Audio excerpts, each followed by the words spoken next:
나가면 있고 안 나가면 없다. 나가면 있고 안 나가면 없다. 원래 이제 뒤에 수식어가 더 있어요. 누가 가나 내가 간다. 누가 가나 내가 간다. 자, 이런 말이 있는데 2026년 나가면 있고 안 나가면 없다. 열심히 복음 전하는 우리 성도님들 되시기를 바랍니다. 우리는 계속해서 새해를 이렇게 시작하자라는 주제를 가지고 말씀을 나누고 있습니다. 벌써 1월의 마지막 주간이네요. 이제 1월이 지나고 나면 새해라는 말보다 이제 앞으로 달려갈 일들이 남은 것 같습니다. 오늘 새해를 이렇게 시작하라 세 번째의 시간으로 말씀을 나누려고 합니다. 작년 11월 달에 남경필 전 경기도지사의 이제 간정이 있었습니다. 정치권에서도 열심히 활동했고 또 지사로서도 활동을 했고 지금은 이제 다른 일로 또 봉사를 하고 있습니다.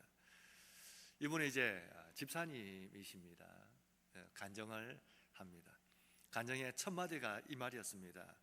말승정이 내 첫째 아들은 전과 삼범입니다. 이게 간정의 첫 시작이었어요. 남 전 지사의 남 집사님의 아들은 마약으로 연루되었습니다. 두 번이나 자진해서 경찰서를 갔고 감옥에도 갔고 훈방되기도 이렇게 했습니다. 어느 날은 집에서 이제 아들이 이제 마약을 하는 것을 아버지가 목격을 해요. 그러면서 막 무너집니다.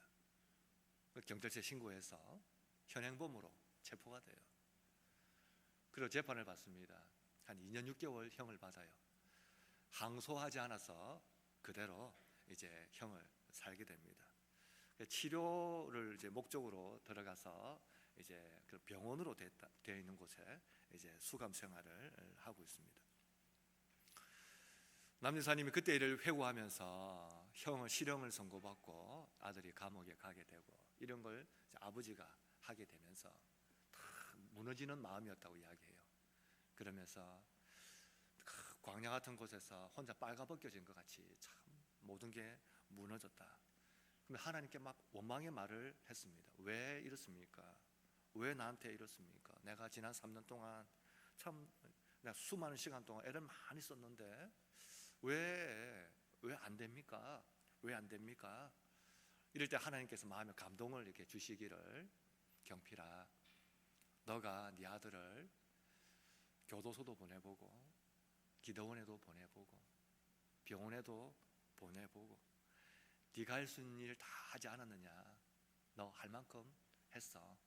이제 나한테 맡겨라 하는 감동이 탁 오면서 막 눈물을 흘렸습니다. 그러면서 기도하길 하나님께 모든 걸 맡기겠습니다. 내 아들이지만 이 모든 주도권을 하나님께 드리겠습니다. 그때 마음이 이제 평안이 찾아왔다고 해요. 그리고 이제 아들을 만나서 이야기하기를 아들아, 내가 널 포기하지 않으니까 너도 하나님을 포기하지 마라.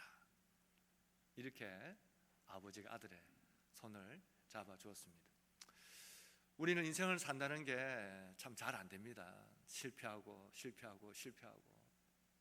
잘 해보려고 했다가 또 안 되고 인간관계도 그렇지요. 우리 경제적인 삶도 그렇지요. 어떤 일에 도전했다가 무너지지요. 계획을 세웠다가 또 실패하기도 하지요. 참 잘 안 되는 것 같습니다. 찬양에 이런 찬양이 있어요. 예수 늘 함께 하시네. 이 찬양은 이렇게 시작합니다. 고단한 인생길 힘겨운 오늘도 예수 내 마음 아시네. 지나간 아픔도 마주할 세상도 예수 내 마음 아시네. 믿음의 눈 들어 주를 보리. 이 또한 지나가리라. 주어진 내 삶의 시간 속에 주의 뜻 알게 하소서. 우리가 오후에 이 찬양을 부를 텐데 오늘 오전 말씀 보면서 참 잘 안 되는 것 같아요. 실패하고 오늘 성경은 실패한 사람을 다시 찾아오는 하나님의 이야기입니다. 모세는 실패했습니다. 이스라엘 백성을 설득하는 일도, 바로를 설득하는 일도, 하나님을 만나서 믿고 갔지만 사람들은 내 말에 귀를 기울여 주지를 않습니다. 연거푸 실패만 계속합니다. 근데 하나님 또 찾아와요. 또 찾아와서 또 가라고 이야기합니다. 10절, 여호와께서 모세에게 말씀하여 이르시되 들어가서 애굽 왕 바로에게 말하여 이스라엘 자손을 그 땅에서 내보내게 하라. 실패했는데, 안 됐는데 그 사람들을 또 찾아가서 또 이야기를 하라고 하는 겁니다. 거절, 낙심, 이런 것들이 우리의 발목을 탁 잡고 있지 않습니까? 근데 못하겠다는 거예요. 너무 힘듭니다. 해도 안 되는 일이지 않습니까? 근데 우리가 중요한 한 가지를 우리가 늘 놓칩니다. 오늘 모세도 그걸 놓쳐요. 모세는 하나님의 찾아오심을 압박으로 느끼지만 사실은 우리 인생에 하나님의 찾아오심이 위로입니다. 위로. 하나님은 하나님의 일을 맡길 때에 네 스스로 연마하고 네 스스로 기술을 터득해서 너 스스로 실력을 키워서 너 스스로 능력을 가져서 그리고 난 뒤에 내 일을 해라 라고 말하지 않습니다. 여러분, 식당에 물은 셀프 아닙니까? 요즘 반찬도 셀프예요. 하나님의 일은 셀프로 하지 않습니다. 능력은 셀프로 주어지지 않습니다. 능력은 하나님의 임재가 임할 때에 채워지는 겁니다. 그래서 모세는 하나님의 찾아오심이 너무 부담스럽다고 말하지만 사실은 하나님의 찾아오심은 우리 인생의 가장 큰 위로인 것을 오늘 성경이 우리에게 이야기합니다. 우리가 이걸 깨닫지 못하면 우리는 하나님의 부르심이나 이 하나님의 일 앞에서 우리는 늘 부담스러워합니다. 그리고 우리를 마치 몰아붙이는 것처럼 우리는 하나님을 오해합니다. 오늘 모세는 하나님에 대해서 두 가지를 가지고 오해합니다. 첫 번째가 뭐냐면 난 못하겠습니다. 하나님의 실수입니다. 말은 운명에 조각하리다 라는 말이 있어요. 어떤 말을 하는가가 우리의 삶을 결정짓습니다. 12절을 보면 모세가 여호와 앞에 아뢰어 이르되 이스라엘 자손도 내 말을 듣지 아니하였거든 바로가 어찌 들으리까. 이스라엘 백성에게 말했는데도 안 됩니다. 바로를 찾아가도 안 됩니다. 이스라엘이 들으면 또 모를까. 이스라엘도 안 듣는데 바로라고 듣겠습니까? 당연히 바로도 거절했지요. 지금 하나님 내 상황은 안 한 게 아닙니다. 했습니다. 그런데 안 되는 거예요. 부정이 더해져서 부정의 상황에 다 파묻혀 버렸습니다. 하나님 말씀 붙들고 나아갔지요. 안 되는 거 어떻게 합니까? 거절하고 실패해서 난 지금 너무 힘들고 낙심해 버렸습니다. 저 할 만큼 했습니다. 우리는 환경이 막히고 수고했는데 결과가 없을 때에 제일 먼저 나타나는 것이 뭔지 아십니까? 하나님을 바라보는 시야가 흐려지기 시작합니다. 선명해지질 않아요. 그러면서 오히려 하나님을 역으로 설득합니다. 안 되는 이유를 나열하기 시작합니다. 이것 때문에 저것 때문에 이것 때문에 안 되는 거예요. 하나님은 잘못 선택하셨습니다. 그 말이 이스라엘 자손도 듣지 아니하였거든 어찌 바로가 들으리까. 이스라엘이 들으면 또 모를까. 이스라엘도 안 듣고 바로도 듣지 않습니다. 사실 모세의 말 속에 숨어 있는 게 뭡니까? 진짜 못해서 못한다 이 말도 맞지만 사실은 내가 하나님 믿고 가지 않았습니까? 하나님 말씀 가지고 가지 않았습니까? 그러면 내 말에 사람이 쓰러지고 넘어지고 고꾸라지고 소리 지르고 펄쩍 뛰면서 내 말을 들어야지요. 그런 힘이 나한테 없어요 라고 말하는 겁니다. 그래서 입에서 터진 말이 안 됩니다 라고 말하는 거예요. 우리는 저 모세와 비슷한 말을 할 때가 있습니다. 내가 안 한 게 아니에요. 이걸 우린 쉽게 삶이 너무 힘들어서 뭐라고 이야기합니까? 그 뒷말은 죽겠다. 너무 힘들다. 힘들어서 죽겠다. 캄캄하다. 안 보인다. 어렵다. 막혔다. 답답하다. 죽겠다. 근데 이 죽겠다를 우리는 그냥 죽겠어 이렇게 말 안 해요. 죽겠다. 죽겠다. 옆에서 가만 듣고 있으면 와 진짜 죽고 싶어 하는갑다 싶을 정도로 정말 죽고 싶다고 이야기를 하는 겁니다. 사실은 여러분, 우리가 하나님께 기도하는 내용 가만 들어보면 하나님을 설득할 때가 있습니다. 하나님을 설득합니다. 응답이 없으면 하나님 이건 이렇게니까 이렇게 해주셔야 되지 않습니까? 잘 모르셔서 그러는데 또 설명을 합니다. 우리는 모세처럼 그냥 한 번에 가면 쓰러지고 넘어지고, 한 번에 응답받고, 한 번에 일이 해결되고, 한 번에 모든 것이 척척척척 일이 순차적으로 잘 되기를 바랍니다. 그러면서 뭔가를 더 가지고, 더 탁월하고, 더 능력 있고, 뭔가 사람을 똑 부러지게 하는 뭔가를 거머쥐려고 우리는 이야기합니다. 보통 이런 걸 자신감이라고 이야기해요. 자신감. 뭘 있어야 사람이 당당하게 말하지 않습니까? 그래서 우리는 뭘 가지려고 애를 많이 씁니다. 얼굴이 예쁘든지, 건강하든지, 돈이 많든지, 많이 배우든지, 직장이 좋든지, 자식이 잘 되든지, 뭐라도 하나 있어야 내가 자신감을 가지지요. 거꾸로 말하면 뭘 거머쥐려고 애를 쓰는 그 크기가 두려움의 크기예요. 못하겠어요. 두려움의 크기입니다. 오늘 성경이 우리에게 말한 제일 첫 번째가 뭔지 아십니까? 우리는 날마다 완벽을 찾으려고 하지만 하나님은 우리의 부족을 채우시는 분이라는 걸 만나시기를 바랍니다. 완벽해지고 난 뒤에 쓰임받는다? 아닙니다. 부족함이 채워질 때 하나님께 쓰임받는 것을 기억하십시오. 민모션 증후군, 민모션 신드롬이라는 게 있어요. 사람이 잘 울지 않아서 마음에 감정이 쌓인 질환을 민모션 신드롬이라고 이야기합니다. 울어야 되는데 입을 확 깨물고 버티고 입술을 깨물고 참고 눈을 질끔 감고 주먹을 쥐면서 울지 않는 거예요. 물어봅니다. 왜 울지 않습니까? 약하게 보이니까. 왜 울지 않습니까? 강하게 보여야 되니까. 그 마음이 지치고 병들고 마음이 무너지기를 시작하는 겁니다. 그래서 병원에 가면 진단 내리면 이런 병 저런 병 하면 약을 처방해주고 그걸 먹으라고 하고 그렇게 이야기를 하는 겁니다. 홍윤숙 시인이라는 분이 쓴 쓸쓸함을 위하여라는 시가 있어요.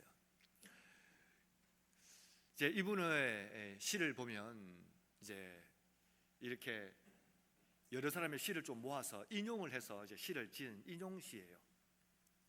이 시를 보면 이런 문구로 시작합니다. 어떤 시인은 바퀴를 보면 굴리고 싶다 하고, 어떤 화가는 평면을 보면 모두 일으켜 세워 그 속을 걸어 다니고 싶다고 한다. 나는 쓸데없이 널려있는 낡은 널빤지를 보면 모두 일으켜 세워 이리저리 얽어서 집을 짓고 싶어 한다 하는 시가 있어요. 근데 이 시의 제목을 쓸쓸함을 위하여라고 지었어요. 동그란 바퀴를 보면 굴리고 싶어야 되는데 사람들은 가만히 있는 거예요. 흰 도화지를 주면 뭐라도 그려야 되는데 아무 그리지를 않습니다. 그래서 나는 널려있는 널빤지를 보면서 이것으로도 집을 지을까 하는 마음을 가진다 하는 거예요. 아무도 움직이지를 않는다는 겁니다. 그 시의 제목이 쓸쓸함을 위하여 라는 시예요. 하나님 우리를 부르실 때에 우리의 반응이 쓸쓸함을 위하여 이 감정 아닙니까? 난 못하겠습니다. 나는 안 되겠습니다. 말은 운명의 조각칼이라는 말처럼 우리 입에서 터진 말이 우리의 삶을 결정짓는다는 것을 기억하시길 바랍니다. 안 된다 할 때 진짜 안 되는 거예요. 마가복음 9장을 보면 예수님께서 변화산에서 내려오셨을 때에 놀라운 광경을 봅니다. 가운데 아이를 두고 산에 올라가지 않았던 나머지 제자들이 둘러서서 기도하고 있는 거예요. 열심히 기도했습니다. 아이는 죽는다고 소리를 지르고 그 모습을 지켜보는 아버지는 등달아서 막 괴로워서 힘이 듭니다. 이게 지금 난리가 난 상황이 되어버린 거예요. 예수님 가만 봤습니다. 무슨 일이냐? 예수님, 귀신이 안 나갑니다. 귀신이 안 나갑니다. 우리가 기도 써보고 용도 써보고 애도 써보고 소리도 질러보고 예수님이 기도해서 해봤는데 귀신이 안 나가요. 무슨 이런 일이 다 있습니까? 아예 아버지는 펄쩍부터 뛰면서 좀 해봐라 왜 안 되나 해봐라. 그리고 예수님께 찾아왔어요. 펄쩍 뛰는 아버지가 예수 잡고 흔듭니다. 예수님, 뭘 좀 할 수 있으면 당신도 해보십시오. 우리를 불쌍히 여기시면 뭘 좀 하실 수 있으면 한번 해보십시오. 이 마가복음 9장 23절을 보면 할 수 있거든이 무슨 말이냐 이렇게 나와요. 사실 우리가 글자를 보니까 아주 감동적인 말이지만 우리가 현장에 있었으면 아마 저는 이렇게 생각합니다.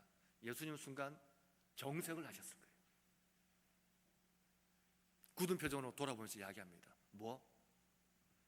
할 수 있거든? 그게 무슨 말이냐? 믿는 자는 능치 못할 일이 없는데 너 지금 무슨 말 하느냐? 나의 믿음 없음을 용서하여 주시옵소서. 이야기는 그렇게 이어집니다. 상황이 막막하고 답답하고 일의 결과가 보이지 않을 때에 우리의 시야는 흐려지기 시작합니다. 말은 운명에 조각하리라고 이야기했습니다. 부정적인 상황, 부정적인 여건, 어려운 환경, 그것을 헤쳐나가는 것은 방법의 문제가 아니었습니다. 그건 믿음의 문제예요. 그래서 예수님 말씀하시는 거예요. 뭐? 할 수 있거든? 그게 무슨 말이야? 믿는 자에게는 능치 못할 일이 없는 거야. 오늘 이 말씀에 귀를 기울이시기를 바랍니다. 우리의 삶에 두려움이 찾아옵니다. 막막합니다. 캄캄합니다. 그때 긍정적인 사고, 적극적인 자세, 이것이 우리의 삶을 뚫고 나가지 않습니다. 믿음의 말이, 믿음의 자세가, 믿음의 방법이 상황을 뚫고 나가는 것을 기억하시기 바랍니다. 예레미야는 선지자로 부름을 받았을 때에 아무도 알아주지 않는 사람이었습니다. 정치 1번지인 예루살렘으로 가서 말씀을 전해야 됩니다. 두려웠지요. 못할 것 같습니다. 눈앞이 캄캄했습니다. 하나님, 내가 무슨 재주로 정치 중앙으로 나가서 왕이나 제사장들과 수많은 사람 앞에서 하나님 말씀을 전할 수 있습니까? 난 정말 가진 게 아무것도 없어요. 이때 예레미야 1장 9절은 이렇게 이야기합니다. 여호와께서 그의 손을 내밀어 내 입에 대시며 여호와께서 내게 이르시되 보라, 내가 내 말을 너의 입에 두었노라. 이것이 예레미야의 힘이 되어버립니다. 오늘 우리의 캄캄하고 어둡고 힘든 부정적인 상황과 여건들, 시야가 흐려지는 것들, 결과가 보이지 않는 일들, 지쳐가고 실패하고 좌절하고 그 반복되는 속에서 그것을 뚫고 나갈 수 있는 것은 하나님 오늘 내 입에 믿음의 말씀을 주신 것을 믿으시기를 바랍니다. 그래서 우리의 입에서 터지는 것이 믿음의 말이 터지시기를 바랍니다. 하나님이 함께 하시면, 주님 나와 함께 하시면 내 손을 잡고 계심을 믿습니다. 여러분, 그것이 우리로 하여금 헤쳐나가게 하는 힘이 되는 겁니다. 말은 운명의 조각칼과 같습니다. 오늘 모세는 난 안 되겠습니다 하는 말을 나는 입이 둔합니다 라고 말합니다. 사실 역설적으로 우리가 넘어진 자리가 다시 일어서야 될 자리이고 우리가 낙심한 자리가 다시 일어설 수 있는 자리인 것을 오늘 성경이 우리에게 이야기합니다. 베스트셀러였던 30살이 심리학에 묻다 어른으로 산다는 것, 뭐 이런 여러 가지 책을 썼던 김혜남 씨가 있습니다. 의사이고 작가이기도 하고 정신과 의사입니다. 이분은 43살에 파킨슨 병을 진단을 받아요. 지금 60대 초반이 넘었습니다. 20년이 넘도록 이 병과 싸우면서 이겨 나가고 있습니다. 대부분 14, 15년쯤 지나면 병이 중증으로 되어서 힘들다고 이야기하는데 이분 참 대단하신 것 같아요. 스스로를 저는 3hour woman 이렇게 이야기합니다. 3시간 여자입니다. 이렇게 이야기해요. 약을 먹으면 3시간 정도 몸을 조금 움직일 수 있고, 또 굳어가면 약 먹으면 3시간 정도 움직일 수 있고, 그래서 하루에 내가 몸을 좀 쓸 수 있는 게 한 9시간 정도 된다고 이야기해요. 지금은 병이 더 깊어져서 2hour woman 이렇게 이야기한다고 해요. 하루에 쓸 수 있는 시간이 그렇게 많지 않다 이렇게 이야기를 합니다. 2001년쯤에 병을 진단을 받았으니까 오래됐지요. 병이 진행되면서 뇌 수술도 2번 정도 받고 다른 관련된 수술도 6번 이렇게 받았습니다. 몸이 견디는 게 참 신기할 정도입니다. 유방암 판정을 또 받았어요. 몸이 완전히 무너지는 상태입니다. 근육도 얼굴도 말도 어눌해지고 커피잔도 스스로 들지 못할 정도로 힘들다라고 이제 신문 기사에는 나와 있었습니다. 근데 이분의 입에서 터지는 말은 놀라웠습니다. 내 글의 힘은 병에서 나옵니다. 내 글의 힘은 병에서 나옵니다. 무슨 말입니까? 전 이 병을 앓으면서 몇 가지 깨달은 게 있습니다. 인생을 살면서 어떤 사람은 돌을 밟고 지나가고 돌을 넘어 지나가지만 난 돌뿌리에 걸린 것 같습니다. 이걸 어떻게 일어서냐에 따라서 하나님이 나를 보는 시야가 달라질 것 같습니다. 이걸 어떻게 받아들이냐가 내 삶을 결정짓는 것 같습니다. 아무리 고난이 와도 결국 일어설 사람은 일어서게 됩니다. 그래서 병은 내 인생의 스승입니다. 이분이 슬퍼요. 이런 말 하지만 눈에서 흐르는 눈물은 어쩔 수 없네요. 이렇게 신문기사는 써두었어요. 정신과 의사니까 병을 앓으면서 타인의 고통을 더 공감했다 이렇게 합니다. 병은 내 글의 힘은 병에서 나옵니다. 깊은 고통을 겪고 난 뒤에 인생을 깨닫고 삶을 깨달았던 분들은 대체로 비슷한 말씀을 하시는 것 같습니다. 오늘 하루를 보내고 이번 한 주를 보낸 여러분은 우리의 삶의 힘은 어디서 나올까요? 우리 인생의 힘은 우리의 약함에 하나님의 능력이 더해질 때 힘이 나오는 것을 기억하시길 바랍니다. 모세는 애써 이 말을 부인합니다. 그래서 12절에 뭐라고 이야기합니까? 나는 입이 둔한 사람입니다. 난 할 만큼 했습니다. 난 여기까지입니다. 모세의 고질병이 뭔지 아십니까? 꼭 이럴 때 핑계 잡습니다. 딱 벽에 부딪히면 핑계 댑니다. 난 여기까지입니다. 난 여기까지입니다. 위기가 오면 핑계 삼습니다.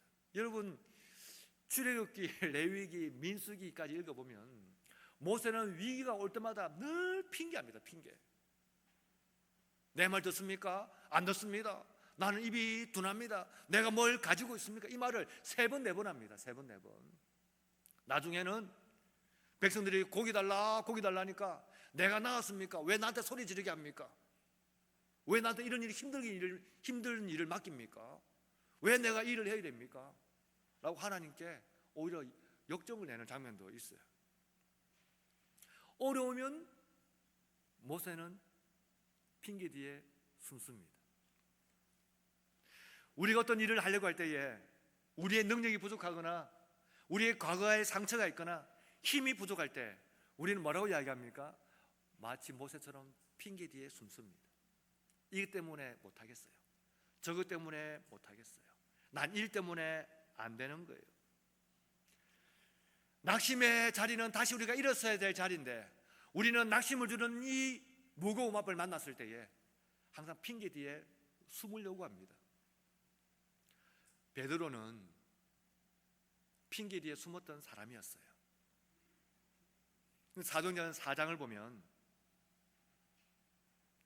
남에서 걷지 못했던 사람을 일으킨 그 일 때문에 공회에 불려갑니다. 대제사장과 여러 사람들에게 질문을 받아요. 그때에 베드로와 요한이 예수님이 주인이심을 담대하게 이야기합니다. 사도행전 4장 13절 이렇게 이야기합니다. 그들이 베드로와 요한이 담대하게 말함을 보고 그들을 본래 학문 없는 범인으로 알았다가 이상히 여기며 또 오전에 예수 함께 있던 줄도 알고 또 병나은 사람이 그들과 함께 서 있는 것을 보고 비난할 말이 없는지라. 이상하다. 특별할 게 아무것도 없고 어부 출신들이고 배운 게 없고 그런 사람들인데 어떻게 저렇게 담대하게 대담하게 확실하게 아주 의심하지 않고 저렇게 말할 수 있는가? 제자들이 그렇게 말할 수 있었던 이유가 뭘까요? 예수를 경험했기 때문입니다.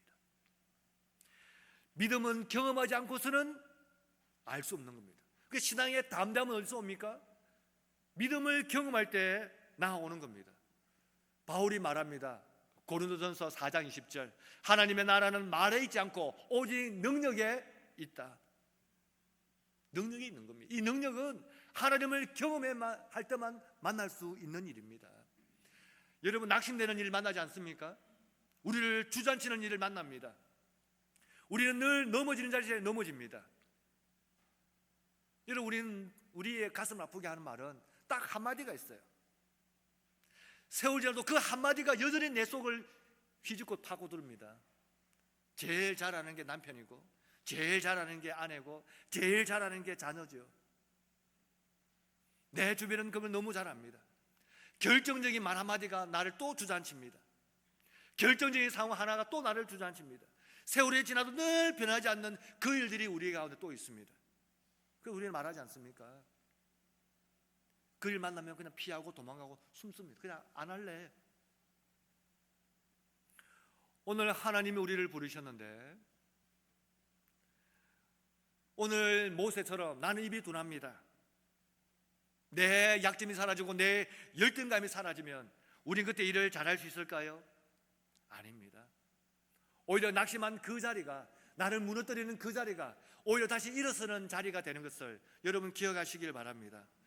우리의 인생을 쓸 때에 결점을 없애고 약점을 없애는데 인생을 쓴다는 것은 좀 아까운 것 같아요. 오히려 약점과 결점에 하나님의 은혜가 다하시기를 기도하시길 바랍니다. 마태복음 21장 21절을 보면 예수님이 이렇게 말씀합니다. 예수께서 대답하여 이르시되 내가 진실로 너희에게 이르노니 너희가 만일 믿음이 있고 의심하지 아니하면 이 무화과 나무에 된 일뿐 아니라 이 산들어 들려 바다에 던지라 하여도 될 것이요 너희가 기도할 때에 무엇이든지 믿고 구하는 것은 다 받으리라. 믿고 의심하지 않으면, 믿고 담대히 구하면 그럼 하나님 주시겠다는 겁니다. 그럼 여러분 우리의 열등감이나 우리의 약점이 우리의 발목을 무너뜨리는 것이 아니라 그것이 우리의 기도 제목이 되기를 바랍니다. 그 우리를 넘어지게 하는 그 자리가 우리를 다시 일으킬 수 있는 자리인 것을 기억하시기 바랍니다. 나는 입이 둔합니다. 그 말 뒤에 숨지 마십시오. 난 이것이 없어 안 됩니다. 난 이것이 없어서 못하겠습니다. 난 이것이 없어서 안 되겠습니다. 그 말, 그 상황, 그 일 뒤에 숨지 마시길 바랍니다. 하나님을 믿고 의심하지 않고 구하십시오. 그때 하나님 그것을 채우셔서 우리를 쓰실 것을 기대하시길 바랍니다. 낙심의 자리가 다시 일어설 수 있는 자리인 것을 오늘 성경이 우리에게 이야기합니다. 모세는 안 된다는 말을 연속하지만 하나님은 정반대의 말씀을 하십니다. 하나님의 열심은 식지 않아요. 10절을 볼까요? 여호와께서 모세에게 말씀하여 이르시되 들어가서 애굽 왕 바로에게 말하여 이스라엘 자손을 그 땅에서 내보내게 하라. 안 돼요, 안 돼요. 실패했어요. 거절당했어요. 지금 힘듭니다. 사람들 만나기 싫습니다. 그 사람들 만나기 싫습니다. 또 가란 말입니까? 그런 모세에게 찾아오셔서 들어가라, 말해라. 그리고 내 백성을 내보내게 하라. 하나님은 또 밀어붙입니다. 모세는 차라리 죽는 게 나을 것 같아요. 정말 싫어하는 사람, 정말 내 말을 싫어하는 사람, 내 말을 듣기 싫어하는 사람, 여러분 그 사람들과 말해 보셨습니까? 애써 찾아가셔서 말씀해 보셨습니까? 그렇게 힘들 수 없습니다. 내 앞에서 인상을 쓰고 있고 날 빈정거리면서 날 곱지 않은 시선으로 보는 그 사람의 얼굴을 보면서 뭔가 간절한 말을 해야 되는 거예요. 참 쉽지 않습니다. 너무 어려워요. 하나님 모세에게 그 일을 또 하라는 겁니다. 날 거절했던 바로를 찾아가고 날 거절했던 이스라엘 또 찾아가서 또 이야기해서 결국에는 내 백성을 데리고 나와라.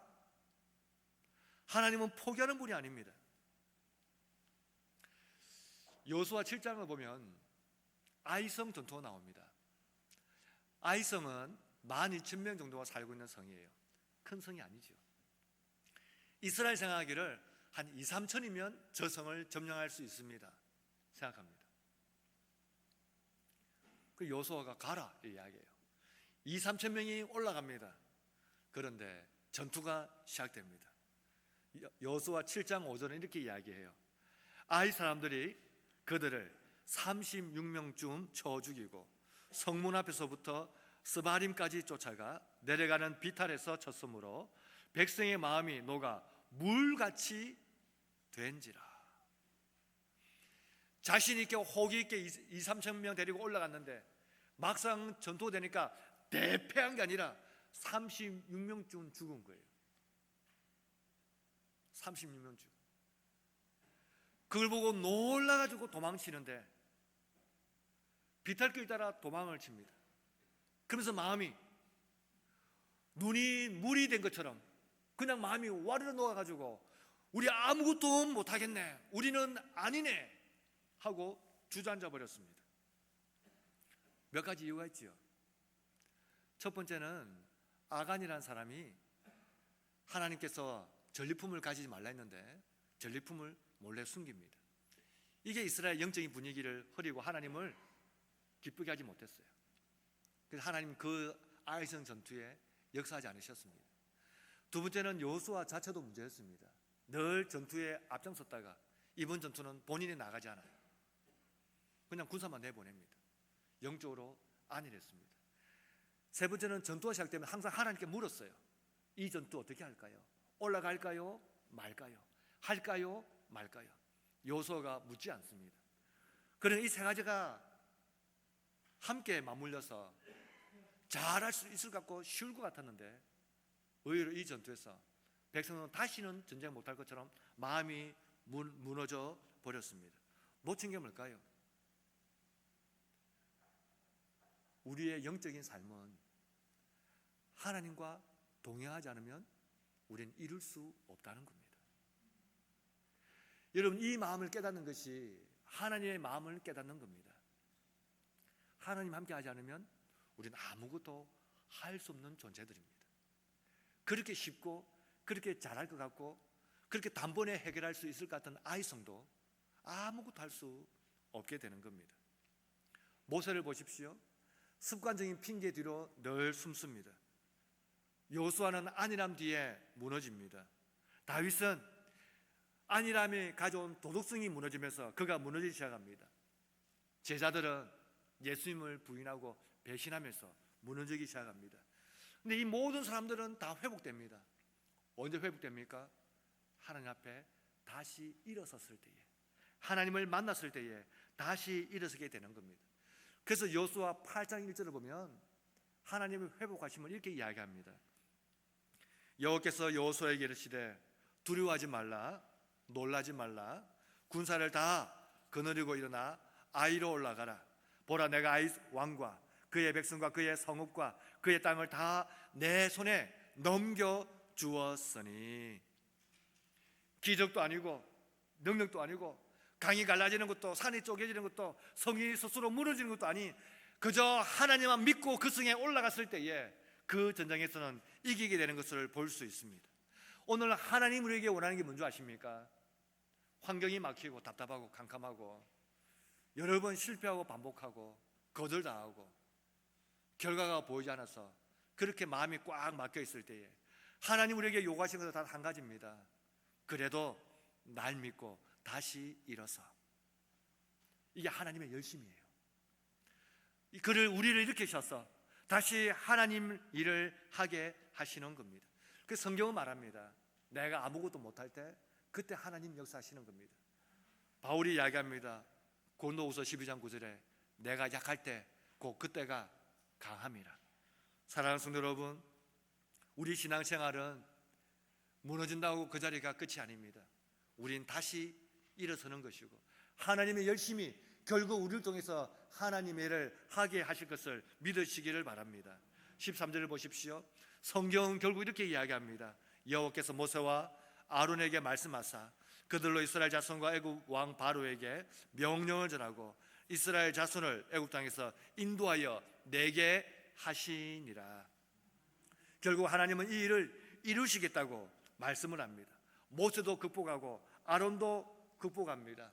바로에 대한 두려움, 백성에 대한 두려움, 회피하고 싶었던 현실들. 그런데 하나님이 함께 하시니까 지나고 보니 다 감당할 수 있더라. 오늘 모세가 핑계 뒤에 숨고 모세가 변명 뒤에 숨고 여러 번 실패, 여러 번 반복, 여러 번 경험되면서 캄팡하고 어둡고 앞이 보이지 않고 오랜 시간 노력했는데 결과가 없어서 이젠 끝인가 싶을 그때에 하나님은 다시 일으켜 세우십니다. 몇 년 전에 인천에서 빨간 수돗물 사건이 있었습니다. 빨간 수돗물 사건. 피같이 빨간 물이 나왔어요. 깜짝 놀라서 한 서구인가요? 그 지역의 모든 수돗물을 중단한 일이 있었습니다. 모든 게 스톱됐어요. 빨간 물, 이게 뭐냐? 알고 보니까 파이프에 낀 녹대였습니다. 작업하면서 새롭게 관을 고쳐 난 뒤에 수압을 강하게 하니까 벽에 붙은 게 떠밀려오면서 빨간 녹물이 이렇게 됐습니다. 그리고 얼마 뒤에는 다시 깨끗한 물이 나왔습니다. 전 그 뉴스를 보면서 이렇게 생각했습니다. 우리가 하나님의 은혜와 능력을 강하게 통과시키는 관이 되지 않으면 늘 찌꺼기가 붙어 있습니다. 가끔은 은혜 받았는데 나온 결과물은 빨간 물, 못 먹는 물처럼 보일 때에 우리 그때 당황스러워하며 우리가 했던 모든 수고가 아무것도 아닌 것처럼 그렇게 무너질 때가 있습니다. 그러나 여러분, 다시 하나님은 우리가 일어서기를 원하시고 다시 믿음의 자리로 서기를 원하시고 우리 입에서 죽겠어 라는 말이 아니라 믿음의 말로 살겠어 라고 선포하기를 하나님 원하십니다. 말은 운명을 조각하는 조각칼과 같습니다. 믿음의 말로 우리 삶을 다시 세워가시고 내 삶의 힘은 약함에 하나님 은혜가 덮일 때에 강해지는 것을 믿으시기를 바랍니다. 하나님은 식지 않으시는 분이고 하나님 열심은 사라지지 않고 결국 우리 통해서 그의 뜻을 이루실 겁니다. 우리의 삶에 하나님의 뜻을 이루어드리는 믿음의 삶을 사는 이 한 주 다 되시는 주의 종들 되시기를 바랍니다. 오늘 하나님께 기도하겠습니다. 우리가 하나님께 기도합시다. 우리가 말씀을 보면서 하나님께 기도합시다. 하나님, 부정적인 상황에 매몰되어서 하나님 향한 시선이 흐려지지 않도록 도와주십시오. 내 약함이 드러날 때 부끄러워 숨기보다 인정하고 하나님을 의지하게 해주십시오. 실패를 반복했던 모세를 다시 찾아오신 것처럼 주저앉은 나를 찾아오셔서 다시 일으켜 세워 주시옵소서. 주여 한번 크게 외치고 하나님께 한번 기도하겠습니다. 주여, 하나님 아버지, 하나님 아버지, 부정적인 상황에 매몰되어서 하나님을 바라보는 시선이 흐려져 버렸습니다. 모세처럼 이스라엘도 듣지 않는데 바로가 듣겠습니까? 내가 할 만큼 했습니다. 난 가진 게 없습니다. 하나님을 바라보는 시선이 흐려집니다. 이 시선을 다시 선명하게 하여 주옵소서. 하나님, 할 수 있거든이 무슨 말이냐, 무슨 말하느냐, 무슨 말하느냐. 하나님 아버지, 하나님 아버지, 다시 한번 하나님의 말씀 앞에서 견고히 서게 하여 주시옵소서. 내 약함이 드러날 때에 부끄러워 숨기보다 내 약함에 하나님의 능력이 더하여져서 온전하여 지기를 원합니다. 하나님 함께하여 주시옵소서. 우리는 모세처럼 실패하고 거듭 반복됩니다. 용기도 힘도 없어집니다. 주저앉아 버렸습니다. 못할 것 같습니다. 안 될 것 같습니다. 그때 나를 다시 찾아오셔서 이렇게 세우시는 하나님의 열심, 그 식지 않는 하나님의 열심을 만나게 하여 주시고 동행하여 주옵소서. 주여, 우리와 함께하여 주시옵소서. 하나님, 눈앞에 놓인 장애물보다 이 모든 상황을 이끄시는 하나님이 더 크신 것을 알게 주옵소서. 우리는 때로는 말씀 따라 살려고 부단히 애쓰는데 상황이 더 나빠지거나 어려움을 겪기도 합니다. 부정적인 현상을 보면서 부정적인 생각이 더 앞서서 한치 앞이 보이지 않을 정도로 캄캄해질 때도 있습니다. 그렇게 애쓰고 노력했는데 상황도 환경도 달라지지 않고 아무 결과가 없을 때 그냥 힘이 풀리기도 합니다. 그러나 하나님은 다시 우리를 일으켜 세우시고 일어서기를 원하시고 믿음으로 서기를 원하시니 주님 바라보며 다시 한 걸음 나아갑니다. 하나님과 동행하며 한 걸음 나아갈 때 주께서 길을 여시고 함께 하시고 우리의 어둡고 흐렸던 문제들 선명하게 길을 열어 주옵소서. 오늘 예배하는 성도의 삶 가운데 함께 하여 주시고 캄캄하고 무겁고 발걸음이 떨어지지 않는 문제들이 있습니다. 하나님 도우시고 역사하시고 길을 열어 주옵소서. 함께하여 주옵소서. 육신의 건강을 치료하소서. 심장과 오장육부를 만져주시고 심혈과 뇌혈관을 축복하소서. 당뇨 있는 분들에게는 하나님의 놀라운 은혜를 내리시사 하나님께서 회복과 내 다하시고 나음을 선포하여 주옵소서. 관절과 무릎과 허리를 복되게 하소서. 함께하지 못한 우리 성도들, 멀리 있는 성도들, 병상에 있는 성도들, 홀로 외로이 병마와 싸우는 성도들 주께서 위로하시고 지켜 주옵소서. 하나님께서 우리와 함께 하시고 이 한 주간도 복된 주간 되게 해 주옵소서. 예수님의 이름으로 기도드립니다. 아멘.